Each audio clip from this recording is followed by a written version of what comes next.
The first commandment tells us that we just are supposed to, worship God and God alone. No foreign gods, just God. And today's gospel, Jesus says, you can't serve two masters, God and mammon. So mammon, you usually think of it as something like money. But mammon can also be anything else that takes the place of God or competes with our worship for God. And so it could be power, greed, pride, a house that we just go overboard in, or some car that we're really interested in. Or with kids, you look at them totally devoted to their devices, and they'll be on their devices all day long. It's something that takes the place of God, pushes God out, and when you worship that, it doesn't work. It just doesn't work. It says, so we have to worship God alone. And our first reading gives us an excellent example of the disaster that occurs when somebody tries to worship something besides just God. And so a little bit of background, it's like 850 years before Christ, okay? And the Jews are trying to worship both the true God and the pagan gods, the false gods. So you remember last week we had a lot with King Ahab and also Israel is divided into two kingdoms at this time, the northern kingdom and the southern kingdom. So last week we had King Ahab, king of the northern kingdom, and his evil wife Jezebel. And they killed all the prophets except Elijah, who, with God's help, evaded him. Okay? And they have a family. And they have this devilish daughter named Athaliah. Okay? And Athaliah ends up marrying the southern king. And his name is Jehoram.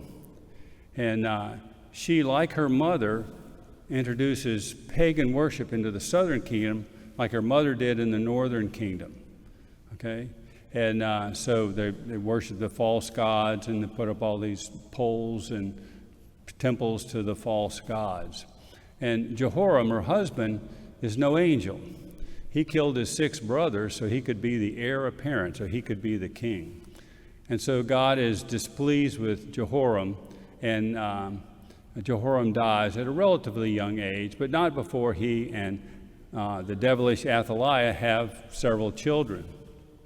Okay, so after Jehoram dies, the Philistines, the tribes from the coastal region, come in and they attack Jerusalem, and they kill all the children except the youngest. So the youngest is the heir apparent and becomes king. And so he rules for a couple of months, and his uncle Jehu kills him. So then the devilish Athaliah realizes that the next heir is one of her grandchildren. So she kills all her grandchildren so that she is the heir apparent.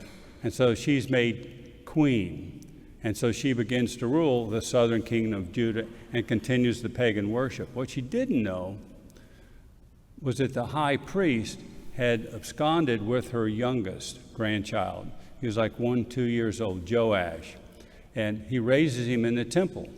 And after 6 years, so Joash would be about maybe 7 or 8, he anoints him king in front of key members of the army. And they realize that devilish Athaliah is not supposed to be on the throne, and so they kill her. And Joash becomes king. And then there's a period of good times where the boy king is listening to the high priest. And so they restore worship to God, and they destroy all the temples to the pagan gods, and life looks good. And after so many years, the high priest dies. And the princes then of Judah convince Joash that he needs to reintroduce the pagan worship, which he starts to do. And then the high priest's son, Zechariah, protests and says, this is not right. And so Joash kills him, has him killed. And so, and then shortly after that, as they're introducing that, Joash gets assassinated to the king. I mean, it is one hot mess.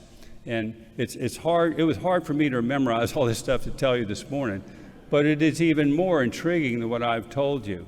And it's all because they're trying to worship the true God and a pagan God, and it doesn't work.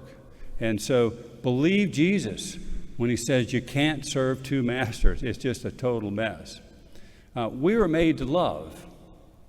You look at the great commandment that Jesus gave us, to love God with all our heart, soul, mind, and spirit, all our strength, and to love our neighbor as ourselves. We were made to love.